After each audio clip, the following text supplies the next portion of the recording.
कोई महिला अपने ससुराल वालों के खिलाफ में, अपने पति के खिलाफ में घरेलू हिंसा का परिवाद दाखिल कर देती है, भरण पोषण का परिवाद दाखिल कर देती है और पैसे लेने के लिए एक पच्ची एफिडेविट देती है, मंदग्रंथ कहानी बना के गलत तथ्यों को साबित करने के लिए साक्ष्य शपथ पत्र दे देती है। और न्यायालय में जैसे ही परिवाद दाखिल किया जाता है तो परिवाद दाखिल होने के तुरंत बाद मजिस्ट्रेट पति और पति के परिवार वालों को सम्मन भेज देता है। तो आज हम इस वीडियो में ये जानेंगे कि ये जो सम्मन की जो प्रक्रिया है, क्या वो सिविल प्रक्रिया है या क्रिमिनल प्रक्रिया है।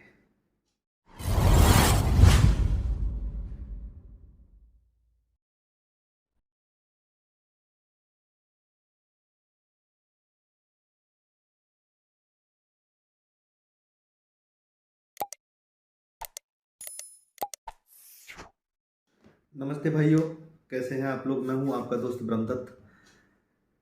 जैसा कि आप लोग जानते हैं कि मैं फैमिली मैटर्स के रिगार्डिंग पुरुषों को बचाने के लिए अपनी एक व्यक्तिगत मुहिम चला रहा हूं और हमेशा ही पुरुषों के लिए, उनके परिवार वालों के लिए जिनको झूठे मुकदमों में फंसाया गया है, झूठे मुकदमे की पेशबंदी में फंसाया गया है, ट्रैप करने के लिए, ब्लैकमेल करने के लिए, उनको बचाने के लिए मैंने एक व्यक्तिगत मुहिम चला रखी है।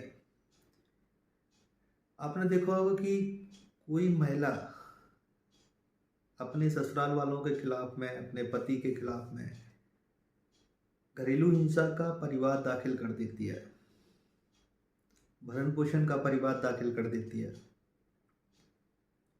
और पैसे लेने के लिए एक पच्ची एफिडेविट देती है, मंदग्रंथ कहानी बना के गलत तथ्यों को साबित करने के लिए साक्ष्य शपथ पत्र दे देती है। और न्यायालय में जैसे ही परिवाद दाखिल किया जाता है तो परिवाद दाखिल होने के तुरंत बाद मजिस्ट्रेट पति और पति के परिवार वालों को सम्मन भेज देता है। तो आज हम इस वीडियो में ये जानेंगे कि ये जो सम्मन की जो प्रक्रिया है, क्या वो सिविल प्रक्रिया है या क्रिमिनल प्रक्रिया है। इसी के संबंध में आज हम बात करेंगे। ये वीडियो हमारा है, अंत तक जरूर देखें क्योंकि ये हर उस व्यक्ति के लिए फायदेमंद है जिसके खिलाफ में घरेलू हिंसा का मुकदमा चल रहा है और जिन्होंने आज दिन तक इस चीज को कभी गौर नहीं किया। आपको अब अपनी फाइल में ये देखना है कि आपके साथ में इस तरीके की कोई कार्रवाई हुई है या नहीं हुई है। अगर ये वीडियो नहीं देखा तो मैं समझता हूँ कि आप बेशक पूरा केस लड़ते रहिए, आपने किसी भी तरीके से अपनी कानूनी लड़ाई को सही से नहीं लड़ा।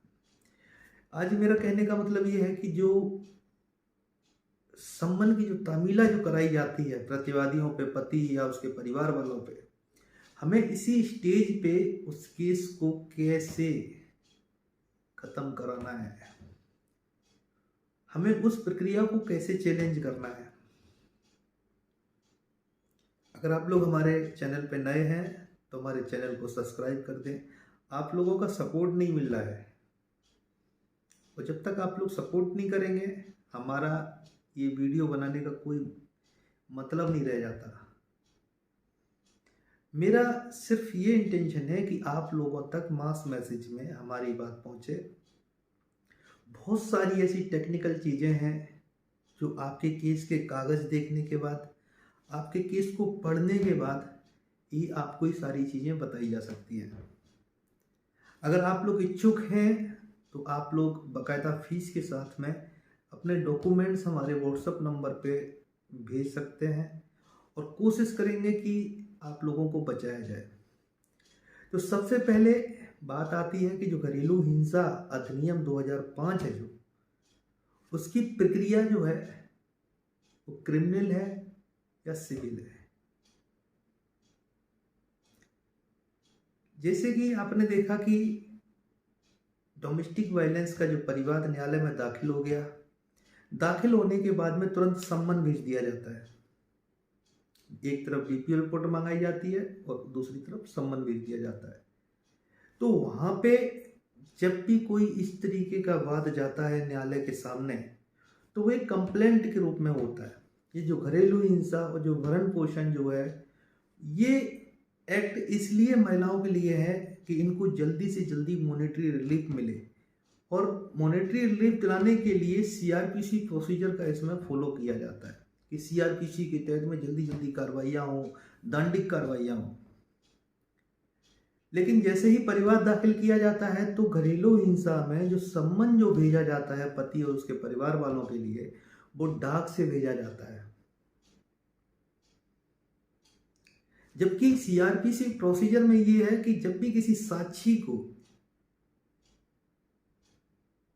यानी कि किसी महिला ने अगर कोई केस फाइल किया है, उसको या उसके किसी साक्ष्य को, जो उसका गवाह है, उसको अगर कोर्ट में बुलाना है तो उसको डाक द्वारा सम्मन भेज के बुलाया जा सकता है।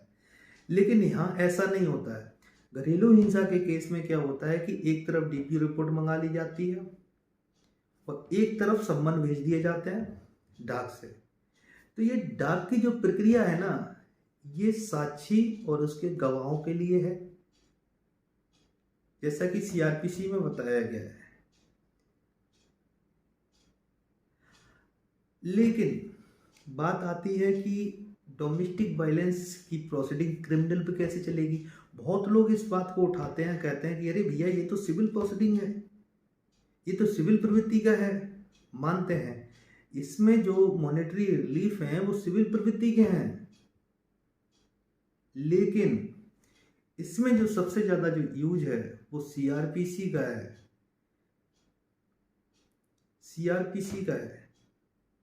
सीआरपीसी का इसलिए है क्योंकि डोमेस्टिक वायलेंस का जो सेक्शन 28 है वो साफ बताता है कि सेक्शन 12 के तहत में और बाकी अन्य सेक्शन के तहत में अगर कोई परिवाद दाखिल किया जाता है तो उसकी जो प्रोसीडिंग है वो सीआरपीसी के तहत चले। तो जब प्रोसीडिंग सेक्शन 12 की सीआरपीसी के तहत चलाई जा रही है तो इसकी जो सम्मन भेजने की जो तामीला है वो भी डाक द्वारा नहीं की जानी चाहिए। डाक द्वारा केवल उन्हीं लोगों पे तामीली कराई जा सकती है जो कंप्लेनेंट है, जिसके जो गवाह हैं, साक्षी गवाह हैं, साक्षी है, उनको बुलाया जा सकता है। लेकिन प्रतिवादी को यानी पति को, उसके परिवार वालों को पुलिस के मार्फत ही नोटिस दिया जाएगा। अब बात आ जाती है कि जब ये कंप्लेंट है तो इस तरीके के जो मामले हैं वो सीआरपी के सेक्शन 2D के तहत में कंप्लेंट यानी परिवाद के रूप में दर्ज किए जाते हैं। उसमें मजिस्ट्रेट की जिम्मेदारी बन जाती है कि उस परिवाद के जो तथ्य हैं उनकी परीक्षा करे। इसलिए डीपीओ रिपोर्ट मंगाई जाती है। लेकिन डीपीओ रिपोर्ट में क्या होता है कि डीपीओ एक फॉर्मेट में रिपोर्ट बना के कोर्ट में पेश कर देता है और उसी के बेस पे संज्ञान ले लिया जाता है, सम्मन भेज दिए जाते हैं, पूरा मुकदमा इसी डीपीओ रिपोर्ट पर चल जाता है। अब इस डीपीओ रिपोर्ट की अधिकारिता कहाँ तक है, इस डीपीओ रिपोर्ट को कैसे बनाया जाना चाहिए, इस डीपीओ रिपोर्ट में जो घरेलू हिंसा जो है वो किस तरीके से दिखानी चाहिए, इसके संबंध में अगर आप लोग वीडियो चाहते हैं तो इस वीडियो पे कमेंट करें, ज़्यादा से ज़्यादा कमेंट करें ताकि कि हम इस पे वीडियो बना सकें। तो कंप्लेंट केस है, सेक्शन 12 के तहत में कोर्ट में गया है, मजिस्ट्रेट की जिम्मेदारी बनती है कि आरोपों की जांच की जाए और इसमें एक एफिडेविट दिया जाता है, वो चाहे साक्ष्य एफिडेविट हो या परिवाद के साथ एफिडेविट हो या फिर एक पक्षी आदेश के लिए हो। जब एक पक्षी आदेश के लिए जब कोई एफिडेविट दिया जाता है तो मजिस्ट्रेट की जिम्मेदारी बनती है कि एक पक्षी आदेश हमें करना है, वो पावर कर सकता है, वो अनुमति दे सकता है कि आप अपना साक्ष्य एफिडेविट दीजिए, एक पक्षी आदेश करेंगे। तो उसके साक्ष्य एफिडेविट के आधार पे एक पक्षी आदेश किया जा सकता है। लेकिन इस पक्षी आदेश के अगर आप काउंटर में कर रहे हैं, उसकी परीक्षा के लिए आवेदन दे रहे हैं कि नहीं साहब ये जो साक्ष्य शपथ पत्र दिया गया है इसकी परीक्षा कराई जाए, तो भारतीय साक्ष्य अधिनियम की धारा 106 के तहत में जो तथ्य हैं जो कहे गए हैं उनको साबित करने का भार है ना उसी पे है, वादी पे है, यानी कि कंप्लेनेंट पे है जिसने मुकदमा फाइल किया है। तो ऐसी ही चीजें हैं। उसके बाद में आदेश, तो ये जो सम्मन की जो प्रक्रिया है जो कोर्ट से जो भेजी जाती है, ये डाक द्वारा, अधिकांश मामलों में डाक द्वारा पति और उसके परिवार वालों को भेजी जाती है। जबकि डाक द्वारा जो प्रक्रिया है वो साक्षी गवाहों को भेजी जानी चाहिए।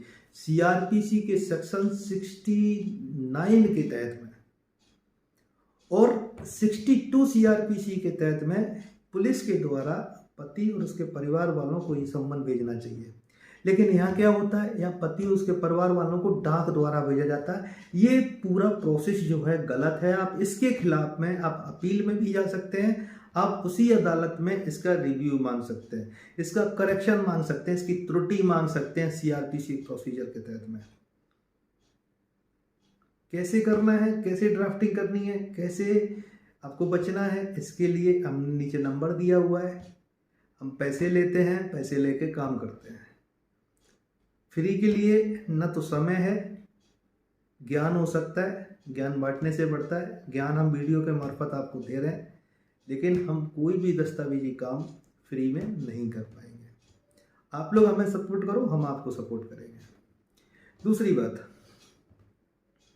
कि ये जो आदेश हुआ है, इस आदेश को हम चैलेंज कर सकते हैं और इसकी बिहाफ में हम अपने आप को, अपने परिवार वालों को पूरी तरीके से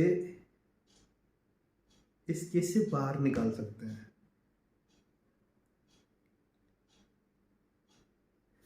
पूरा प्रोसेस क्या है, मैंने आपको छोटी सी बात बता दी। जो सबसे पहली कंडीशन ये होती है कि आपको सम्मन देखना है कि सम्मन की तामीली कैसे हुई है। बहुत से केसों में ऐसा होता है कि सम्मन भेज दिए जाते हैं, सम्मन की तामीली नहीं होती है और कोर्ट वारंट निकाल देती है। यहाँ पे भी सीआरपीसी का जो प्रोसीजर है उसको फॉलो करना बहुत जरूरी है। जब भी सम्मन भेजा जाता है, सम्मन की तामीली नहीं होती है और डायरेक्ट वारंट निकाल दिए जाते हैं, तो मजिस्ट्रेट को ये कारण स्पेसिफाई करना पड़ेगा कि आखिर में वारंट निकालने का कारण क्या रहा। अगर आपको ये मेरा वीडियो अच्छा लगा हो तो हमें कमेंट में ज़रूर बताएं। अगर आप लोग हमारी कोई सहायता चाहते हो तो आप लोग हमसे आग्रह मिल सकते हो, और हम आपके लिए काम करते रहे हैं, करते रहेंगे। बाकी की किसी जानकारी की ज़रूरत हो आप लोग संपर्क कर सकते हैं। धन्यवाद।